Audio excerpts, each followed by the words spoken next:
The morning of March 7th, 1945, dawned grey and bitter along the Rhine.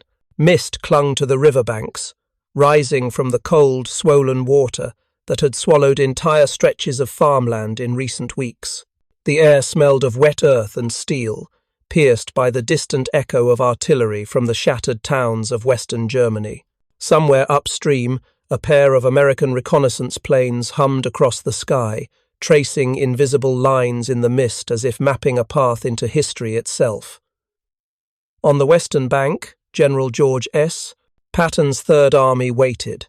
Their Sherman tanks, still fresh from the Ardennes and the Siegfried Line, rumbled restlessly in the mud. The men of the 4th Armoured Division, a mixture of hardened veterans and recent draftees, huddled in small clusters, checking their gear, inspecting weapons, and wondering aloud whether the river-wide, treacherous, and merciless could ever be crossed in time to maintain the momentum Patton demanded. Before we jump back in, tell us where you're tuning in from, and if this story touches you, make sure you're subscribed because tomorrow I've saved something extra special for you. Yet the real concern was not the water, nor the enemy artillery that peppered the opposite bank. It was the bridge, or rather, the bridge that should not exist. The Rhine, at that stretch near Oppenheim, was more than a river. It was a natural fortress, 300 meters wide, cold to the bone, and carrying a current swift enough to overturn assault boats. It had stood for centuries as Germany's ultimate barrier against Western invaders. Engineers knew the statistics. A single Sherman tank, weighing 30 tons, could easily be swept away if a makeshift crossing collapsed under its weight. Infantry could ford shallow sections only at the cost of exhaustion and exposure. Every moment delayed risked giving the Germans time to organize artillery, minefields, and demolition charges. And yet, in the pre-dawn gloom, a structure emerged on the western horizon. Not a wrecked remnant of war, but a carefully constructed Bailey Bridge, stretched taut across the Rhine like a steel promise. It was not the work of engineers who had anticipated easy conditions. The banks were muddy and uneven, the river fast and icy, yet somehow, this bridge, the product of thousands of modular steel panels, seemed to defy impossibility. Lieutenant Robert Landers, one of the 4th Armoured's combat engineers, squinted through his binoculars, disbelief etched into his face. He had seen Bailey bridges before temporary crossings in Italy, hastily erected in North Africa, but none had been as audacious, as vital as this one. It was a bridge that could make or break a campaign, and it had been built in less than 36 hours. The irony of the situation was not lost on Patton. For weeks, Allied planners had debated the feasibility of a Rhine crossing at this sector. Standard doctrine dictated days, sometimes weeks, of preparation to assemble a pontoon or floating bridge capable of supporting the weight of armour and supply convoys. The terrain was brutal. The Germans had destroyed every existing crossing within miles, and reconnaissance indicated fortified positions on the far bank, ready to cut any attempt at advance down to its last man. Yet here it stood, a testament to ingenuity, improvisation, and the relentless pressure of time. Psychological impact on both sides was immediate. On the western bank, American soldiers felt a surge of improbable hope. The impossible had been made possible. Across the river, German observers could only stare in disbelief. Orders had been explicit: demolish every bridge before the Allies arrived. And yet, the enemy was already moving across it. Morale among the Wehrmacht officers wavered as the realization set in that their carefully laid plans, engineered through months of destruction and delay, had been circumvented by nothing more than a combination of engineering brilliance and relentless American urgency. To understand why this moment mattered so profoundly, one must step back into the mindsets of both armies, into the doctrines and expectations that had guided every commander for months. The Rhine had long been considered the last natural barrier to an Allied advance into the heart of Germany. Military manuals and wartime propaganda alike had painted it as an impenetrable fortress, Engineering units had trained for months under the assumption that the river was a choke point that could not be rushed, that any attempt at rapid construction of a crossing would end in catastrophe, with tanks plunging into the icy waters and soldiers pinned against the bank by German fire. In the American mindset, speed was paramount. Patton's strategy depended on mobility and initiative. Every delay was a strategic liability, a window for the Wehrmacht to regroup and counterattack. But conventional engineering solutions were too slow. Bailey bridges were not a novelty. They had been used successfully in Sicily, North Africa, and the Italian mainland, but the scale required for this crossing was unprecedented. The river's width, combined with its treacherous banks and fast current, made standard procedures nearly impossible. Every panel, every pontoon, every cable had to function perfectly. There was no room for error. For the engineers who built it, the task was almost as psychological as it was physical. They laboured in freezing winds, with water rising over their boots and the roar of the Rhine threatening to wash away their progress. Each panel, weighing over 600 pounds, had to be lifted, aligned, and pinned with precision. Cables had to be anchored at exact angles to counteract the dynamic forces of moving water. Miscalculate, and the bridge could oscillate, collapse, or capsize under the weight of a single tank. Yet the men persisted, driven by training, experience, and the stark understanding that the fate of Patton's advance depended on them. As the first light of morning began to illuminate the bridge, the German forces on the eastern bank were scrambling. Reconnaissance reports had underestimated the speed of American engineering units. Orders that should have been executed weeks earlier. Demolition of all potential crossings were delayed by confusion, miscommunication, and the sheer audacity of the Americans. The psychological paralysis among German officers mirrored that of previous catastrophes, such as the Ludendorff Bridge at Remagen. The impossibility of the American task, combined with the stark evidence of its success, shattered expectations and forced rapid, reactive decision-making. By mid-morning, the first Sherman tanks rumbled onto the steel panels. Infantry followed, carrying rifles, ammunition, and rations over the lattice of modular steel. Engineers stayed behind to secure cables and reinforce the structure, ensuring that each subsequent vehicle could pass safely. The crossing was methodical, relentless, and, above all, rapid. What would normally have required days of preparation had been compressed into mere hours. By evening, the Third Army had established a secure bridgehead on the eastern bank. Patton's forces, which had been poised at the edge of one of Europe's great rivers, now stood ready to push deeper into Germany. The moment was more than a tactical success. It represented a profound shift in the psychological landscape of the war. For American soldiers, the bridge symbolized ingenuity and resolve, triumphing over what had previously seemed insurmountable. For German defenders, it demonstrated the futility of conventional doctrine in the face of speed, improvisation, and sheer determination. The story of this bridge, the men who built it, the tanks that crossed it, the enemy who could not stop it, is, at its core, a story of human ingenuity confronting the impossible.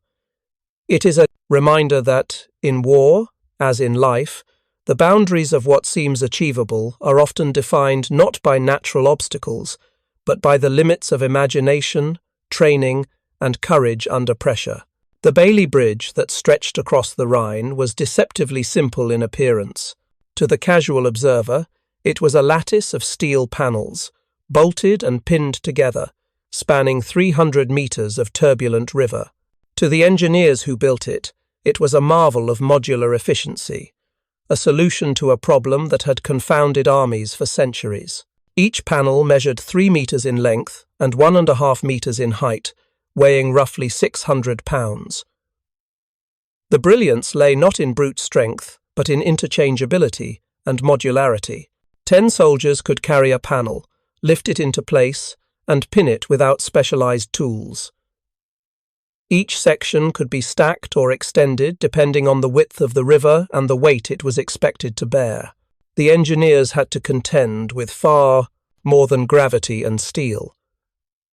The Rhine at Oppenheim was swollen with late winter runoff. The current moved at nearly 3 meters per second in some stretches, enough to create a dynamic force that could snap anchor cables or push floating pontoons off balance. The riverbed was uneven, strewn with debris, and the banks were muddy, offering poor footing for heavy equipment. Yet the bridge was completed with astonishing precision. Anchors were driven at exact angles into the riverbed to stabilize the structure. Engineers calculated the displacement of each section to ensure that fully loaded tanks would not submerge the pontoons more than 2/3, a delicate balance between buoyancy and structural integrity. Lieutenant Robert Landers recalled in his memoirs the relentless attention to detail required. Every panel had to align perfectly. If one panel was off, the whole structure could oscillate like a tuning fork. The Rhine was unforgiving. There was no margin for error. We worked through rain, ice, and mud, but every man knew that failure meant death or catastrophe. While American engineers worked methodically, the Germans on the opposite bank were descending into confusion. Intelligence reports had predicted a crossing, but not at this location, not with this speed. Colonel Heinrich Vogt, commander of a local defensive sector, had ordered demolition charges pre-positioned at every bridge pier. Yet, weeks of delays, miscommunication, and disrupted supply lines meant that the explosives were not in place when the Americans arrived. When American reconnaissance observed the bridge nearing completion, the German soldiers' morale began to unravel. Many had been trained to believe that no Allied engineer could cross a river as formidable as the Rhine in less than several days. Now, confronted with proof to the contrary, their confidence faltered. Vought later described it in his notes. "We had assumed time was our ally. When we saw them moving across, the disbelief was instant. Our doctrine had failed us. Every calculation, every preparation, was irrelevant. The crossing itself was a meticulous ballet of men and machines. Infantry units moved in staggered waves, using the steel lattice as cover from potential German snipers and artillery. Sherman tanks followed, each one carefully spaced to avoid overloading a single section. Engineers moved alongside, adjusting anchor cables and reinforcing joints. Supply trucks, carrying ammunition, rations, and fuel, crossed immediately after, maintaining the vital flow necessary to sustain the bridgehead. Each vehicle's passage tested the bridge's integrity. A fully loaded Sherman weighed 30 tons, plus ammunition, fuel, and a 5-man crew. The engineers' calculations accounted for dynamic amplification, the tendency of moving loads to create oscillations in the bridge structure. Inadequate spacing, they knew, could lead to catastrophic resonance. Yet the bridge held, section after section, each success reinforcing the confidence of the men moving across. Patton himself observed from a vantage point overlooking the western bank. He had long placed faith in speed and improvisation, famously stating that a good plan violently executed now is better than a perfect plan executed next week. Here, that philosophy was in motion. The bridge embodied his strategic doctrine: mobility, decisiveness, and the exploitation of engineering ingenuity as a force multiplier. By late afternoon, the Third Army had secured a foothold on the eastern bank, pushing forward into territory that the Wehrmacht had assumed was safe, at least temporarily, from armoured incursion. The Germans attempted a reaction. Artillery units fired from concealed positions, aiming to disrupt the bridge's construction and destroy American vehicles. Small arms fire peppered the engineers, yet the combination of smoke screens, suppressing fire from infantry, and the modular strength of the bridge prevented any serious disruption. The impossibility of the task, from the German perspective, was compounded by a failure of coordination. Local units hesitated, unsure whether to detonate what explosives they had, fearing friendly fire or the consequences of acting without direct orders from higher command. As the night fell, the bridge had been fully established. The Third Army had moved nearly 2 full divisions across the Rhine in just 36 hours, an accomplishment that echoed the audacity of previous historic crossings, from Caesar's Rhine expeditions to the Ludendorff Bridge at Remagen. Yet this crossing differed in a crucial respect. It combined precision engineering, mass production, and strategic foresight in a way that left the enemy paralyzed. The consequences of the crossing were immediate and profound. By securing the eastern bank, Patton's army forced the Germans into a reactive posture. Defensive positions along the western edge of the river were bypassed or rendered irrelevant. Units that had been intended as mobile reserves were trapped behind the bridgehead, unable to counterattack effectively. Intelligence reports indicated that German commanders in nearby sectors had lost cohesion, their communications fragmented by the rapid, unexpected advance. The psychological impact extended beyond the immediate tactical advantage. Soldiers and officers on both sides understood that the Third Army had achieved something that was previously deemed impossible. For American troops, the bridge represented ingenuity, audacity, and industrial superiority, the ability of men, machines, and materials to overcome natural and man-made obstacles alike. For the Germans, it signaled the erosion of doctrine and the futility of entrenched defences. Colonel Vogt, reflecting on the event post-war, noted, "The bridge was more than steel. It was a statement. We realized in that moment that the Rhine, our last great barrier, could no longer protect us. It was a deed lesson in humility." In the aftermath, the Bailey Bridge became an operational lifeline. Reinforcements, supplies, and heavy equipment poured across it for weeks, enabling Patton to maintain his characteristic tempo of advance. Field reports documented hundreds of vehicles, thousands of soldiers, and tons of supplies traversing the bridge without incident. Engineers continued to monitor its structural integrity, performing minor adjustments, but the bridge proved remarkably resilient under constant, heavy use. The crossing also highlighted a broader trend in World War II warfare: the decisive role of engineering and logistics. Battles were not won solely by firepower or numbers, but by the ability to manipulate terrain, maintain supply lines, and execute rapid construction under enemy pressure. The Rhine crossing demonstrated that intellectual ingenuity could be as lethal as artillery, a fact not lost on military strategists who studied the operation in the years following the war. Yet even as Patton's forces pressed forward, the human cost of rapid operations was evident. Soldiers suffered frostbite, exhaustion, and stress from working around the clock. Engineers labored under constant threat, aware that a single misstep could send a tank or a man into the icy river below. Letters and diaries from men who participated in the crossing recall the relentless pace. "We barely slept. The river did not wait for tired men, and neither did Patton. Every panel had to be perfect, every cable secure, every calculation exact. One error, and history would have remembered a disaster rather than a triumph." In retrospect, the Rhine crossing at Oppenheim became a case study in military innovation. It combined lessons from centuries of river crossings with modern industrial capacity. The Bailey Bridge, though not a new invention, was applied on a scale that proved decisive. It forced a psychological collapse in German defences, enabled a rapid advance, and showcased the integration of engineering, strategy, and human determination. By March 9th, the Third Army had pushed several miles beyond the Rhine, consolidating its bridgehead and preparing for further penetration into the heart of Germany. The bridge remained operational, a symbol of what could be achieved when planning, skill, and audacity aligned.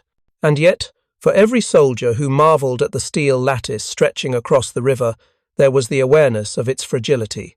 The Rhine, after all, was still a river unpredictable, relentless, and unforgiving.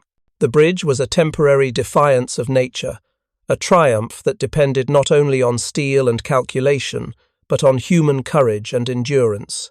In the annals of the European theatre, The crossing stands as a reminder that sometimes the difference between victory and delay, between momentum and stagnation, is not in the number of tanks or the volume of artillery, but in the ability of ordinary men to construct the extraordinary under impossible conditions.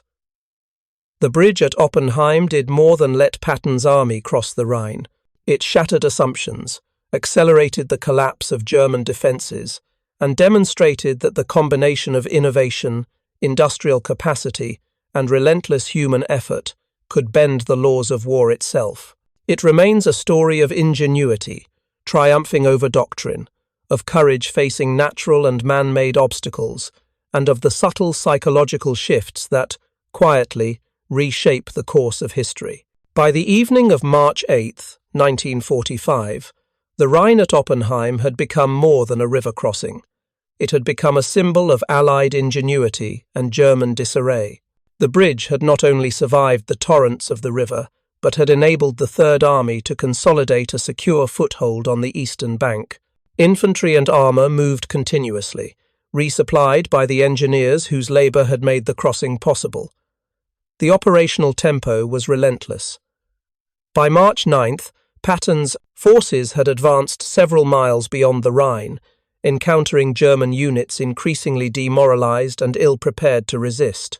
Preparing and narrating this story took us a lot of time, so if you are enjoying it, subscribe to our channel. It means a lot to us. Now back to the story. The German response to the crossing was emblematic of the strategic and psychological collapse that now defined the Wehrmacht in Western Germany.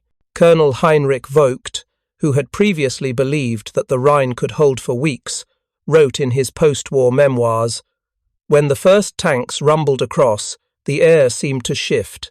It was not a thunder of artillery that convinced us of our peril, but the quiet, inexorable movement of men and machines over steel panels.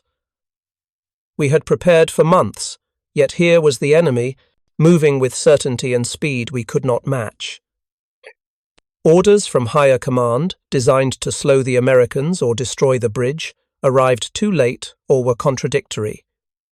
Units, intended to provide covering fire, hesitated, fearing to expose themselves without adequate coordination.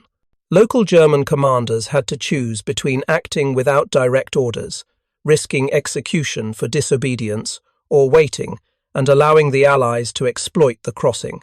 Many chose paralysis, and the bridge remained unchallenged, allowing American reinforcements to pour across without interruption.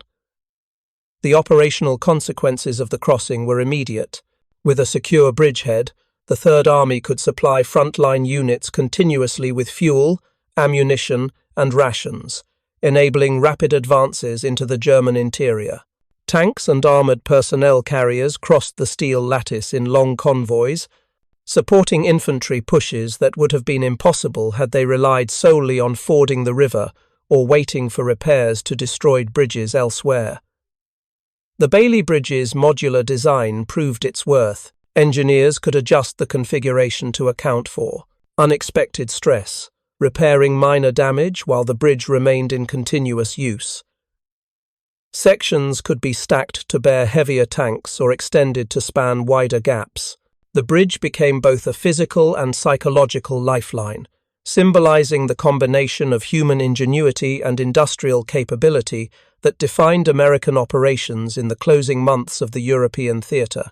For the soldiers who crossed it, the bridge was a mixture of awe and anxiety.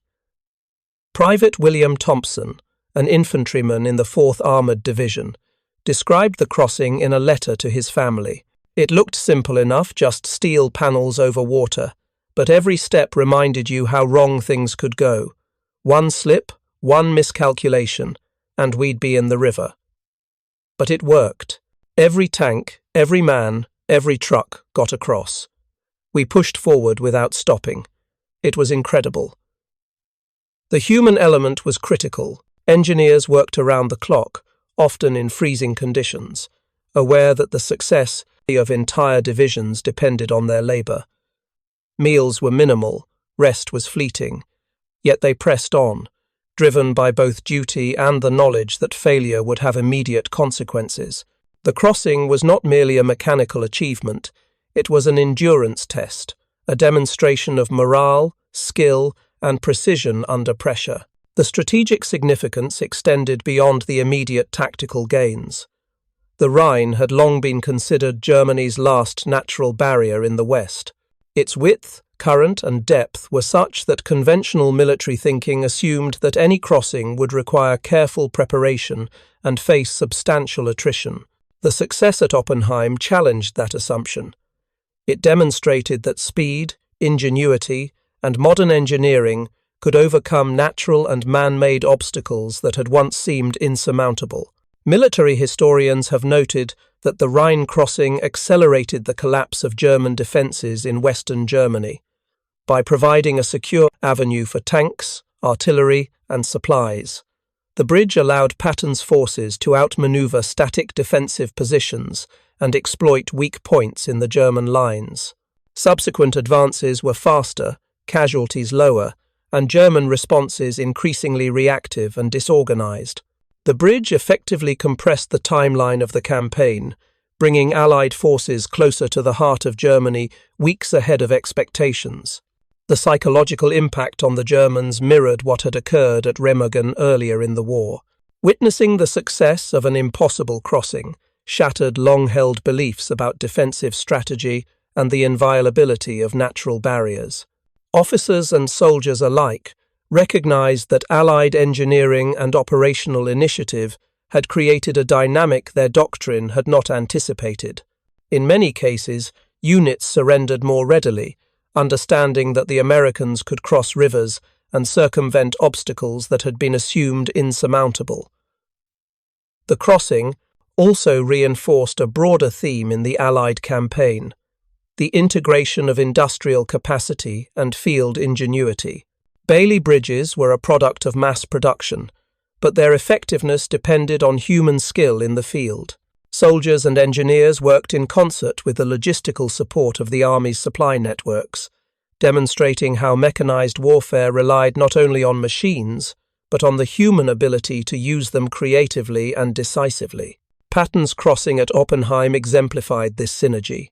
The Army's speed depended on engineers who understood the physical realities of the river, on soldiers who could traverse it under fire, and on a command structure willing to take calculated risks. The success was not inevitable. It was the product of preparation, adaptability, and the relentless drive to maintain momentum. In the years following the war, the Rhine crossing became a case study in military academies. Analysts highlighted several key lessons. Modularity in engineering allowed rapid construction under adverse conditions. Human endurance and morale were as crucial as mechanical reliability. Operational tempo could outweigh numerical superiority in determining outcomes. Psychological impact on the enemy could have strategic consequences as significant as physical destruction. The story of the bridge also highlights the paradox of war. A structure that appeared simple and temporary had consequences that reverberated far beyond its steel panels. It dictated the pace of operations, shaped enemy behavior, and underscored the capacity of human ingenuity to redefine what was possible on the battlefield. By the time Patton's forces reached the outskirts of the German heartland, the bridge had served its purpose and was replaced by more permanent crossings and logistical routes. Yet its symbolic significance endured. Veterans who participated in the crossing recalled it as a moment when determination, engineering, and speed converged to achieve the extraordinary. It became a defining episode of Patton's campaign, illustrating not only tactical brilliance, but also the human capacity to overcome seemingly insurmountable challenges. The Rhine crossing at Oppenheim remains a testament to the interplay of human courage, ingenuity, and industrial power. It demonstrates that the course of war can pivot on small, highly coordinated actions that combine skill, risk-taking, and timing. The engineers who built the bridge, the soldiers who crossed it, and the commanders who orchestrated it collectively reshaped the final months of the European theatre. Even decades later, the crossing stands as a reflection on human agency in the midst of global conflict. It reminds historians and strategists that wars are won not solely by numbers or firepower, but by the ability to innovate, adapt, and act decisively in the face of overwhelming obstacles. For Patton's Third Army, the bridge across the Rhine was both a literal and figurative pathway to victory, a demonstration of how vision, courage, and meticulous execution can bend even the most formidable natural and military barriers to human will. In the end, the bridge was more than steel and cables.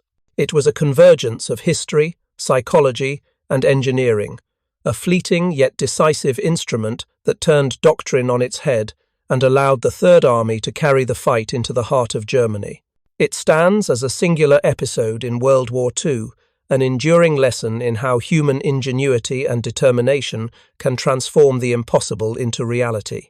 The Rhine River had always loomed as a symbol of natural and military power.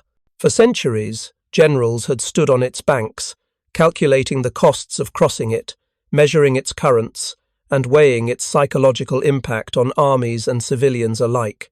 Julius Caesar's legions had built temporary bridges here to project force into Germanic lands. Napoleon had struggled to cross it during the disastrous retreat from Russia, although not physically at this river, but the Rhine and its crossings were forever linked with the idea of military ambition confronting natural barriers. In March of 1945, the Rhine once again became the axis on which history would pivot. Yet this time, the crossing was different. It was no longer a testament to brute force or luck, but to the deliberate integration of engineering ingenuity, industrial capacity, and human perseverance. Patton's crossing at Oppenheim, executed in 36 hours, was a demonstration of the unique conditions that defined late World War II combat. It was not simply the presence of a bridge that mattered, but the combination of the Bailey Bridge's modular design, the adaptability of the engineers, and the operational audacity of the Third Army that made the crossing decisive. For the German defenders, the sight of the steel lattice stretching across the turbulent waters shattered long-standing assumptions about defense, barriers, and time itself. The river, once considered an impassable obstacle to mechanized units, had been overcome not through overwhelming firepower, but through meticulous planning, precise calculation, and relentless human labor. The engineers who labored on the bridge understood the stakes with almost tactile clarity. Lieutenant Robert Landers, in his memoirs, described the sense of responsibility that accompanied each panel lifted into place. Every piece mattered. Every pin, every cable, every calculation had to be correct. The river didn't care about our courage or our uniforms. It would swallow men and machines alike if we failed. We felt the weight of history in our hands. That sense of responsibility was not hyperbole. The Third Army's ability to maintain momentum into the German heartland hinged on that single crossing. Without it, divisions would have stalled, giving the Wehrmacht precious time to regroup, establish defensive positions, or destroy alternative crossings. For the soldiers moving across the bridge, the experience was a mixture of awe and tension. Sherman tanks rolled over steel panels that seemed fragile to anyone unfamiliar with their modular strength. Infantry moved in careful waves, aware that the failure of even a single section could trigger a domino effect. Trucks carrying rations, ammunition, and fuel followed immediately, ensuring that the frontline units were continuously supplied. Each crossing became a testament not only to engineering, but also to discipline and courage under conditions that tested human endurance to its limits. The psychological dimension of the crossing was equally significant. German commanders, conditioned to expect slow, methodical Allied advances and the destructive power of rivers as natural defences, were confronted with something they had neither anticipated nor trained to counter: speed, precision, and ingenuity. Colonel Heinrich Vogt reflected post-war on the moment the first tanks crossed. We had assumed time was on our side. When we saw them moving over the bridge, the reality of our position hit like a blow to the chest. Doctrine, training, and orders were irrelevant. They had crossed the Rhine as if it were a mere street. We had lost the narrative, the initiative, and, in that moment, the war in the West. Indeed, the crossing at Oppenheim accelerated the collapse of German defences. Units that had been positioned to provide a coordinated response were immobilized by conflicting orders or paralyzed by indecision. The physical presence of the bridge allowed Patton's forces to project power quickly and decisively, bypassing strong points and cutting off retreating or regrouping German formations. The combination of rapid movement and sustained supply created a feedback loop. Success bred momentum, momentum demoralized the enemy, and demoralization facilitated further success. Yet the crossing was not without its human costs. Soldiers endured freezing temperatures, minimal rations, and relentless physical exertion.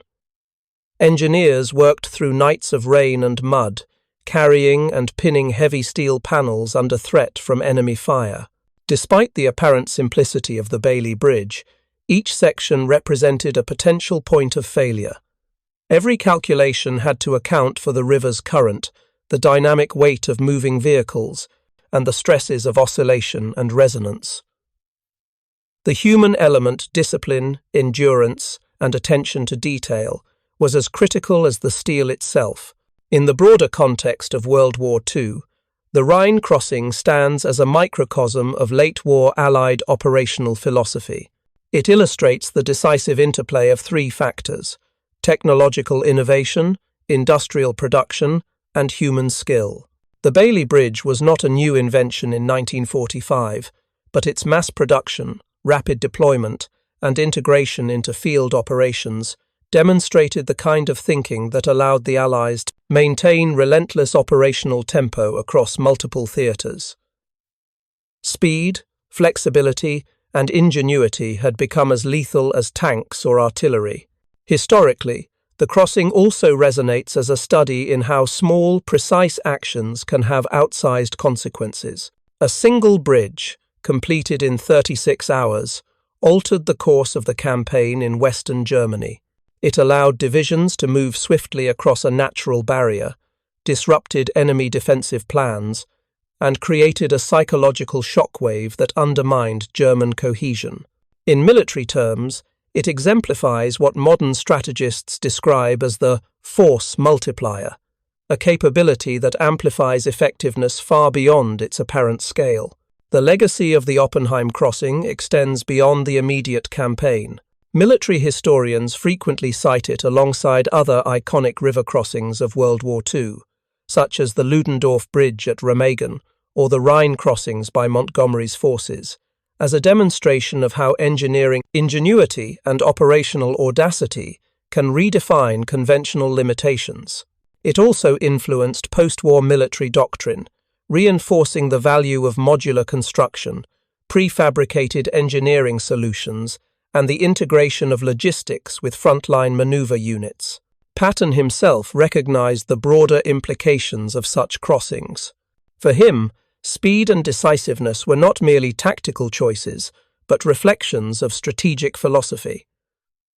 The war was a contest of momentum and initiative, and barriers, whether rivers, bridges, or entrenched enemy positions, were not obstacles, but opportunities for those willing to innovate. The Bailey Bridge at Oppenheim became a physical manifestation of this philosophy, a bridge not only over water, but across the gap between doctrine and reality, between expectation and execution. In reflecting on the crossing, it is essential to recognize the human dimension that underpinned every calculation and every panel lifted into place. The engineers who labored under fire, the infantrymen who advanced cautiously across the steel lattice, and the commanders who made real-time decisions collectively created a moment of history. Their work demonstrated that technological innovation alone is insufficient. It requires human judgment, endurance, and courage to translate potential into achievement. By the closing weeks of March 1945, the Rhine crossing at Oppenheim had contributed to the rapid Allied advance into central Germany. Cities and towns that had seemed secure were now vulnerable. The combination of psychological shock, disrupted German communications, and continuous Allied pressure hastened the collapse of resistance in the West. The bridge, which had seemed a temporary solution to a tactical problem, became a keystone in the final months of the European theatre. In the decades since, historians and military engineers alike have studied the crossing not only for its technical brilliance, but also for its insight into human behavior in extreme circumstances. It illustrates how preparation, discipline, and ingenuity converge in moments of high pressure. The crossing demonstrates that seemingly insurmountable obstacles, rivers, currents, entrenched enemy positions, can be overcome with careful planning, adaptability, and the willingness to act decisively when opportunity presents itself. Ultimately, the bridge at Oppenheim reminds us that history is shaped not only by grand strategies or epic battles, but by the intersection of human courage and ingenuity with the material realities of war. It is a story of men confronting danger, engineers solving problems that generations had struggled with, and a commander exploiting every advantage to maintain momentum. It is a story of the possible achieving what had once been deemed impossible. As we reflect on the Rhine crossing, it becomes clear that its significance lies not merely in the tons of steel or the number of divisions that crossed, but in the lesson it imparts about human capacity. In the face of natural barriers, bureaucratic delays, and enemy fire, the Third Army demonstrated that preparation, adaptability, and relentless execution can reshape the battlefield. The bridge was temporary, yet the consequences were enduring. It changed the pace of the campaign, influenced the psychological state of both sides, and remains a testament to the extraordinary outcomes that arise when technology, strategy, and human determination converge. The story of the Rhine at Oppenheim, therefore, is more than a tale of tanks and engineers. It is a story of belief tested and proven, of doctrine confronted by reality, and of human ingenuity prevailing over what was once considered insurmountable. In 36 hours, a river that had long symbolized defense became a conduit for victory, a reminder that in war, as in life, the impossible is often only impossible until it is done. Up next, you've got two more standout stories right on your screen. If this one hit the mark, you won't want to pass these up. Just click and check them out. And don't forget to subscribe and turn on the notification bell so you don't miss any upload from us.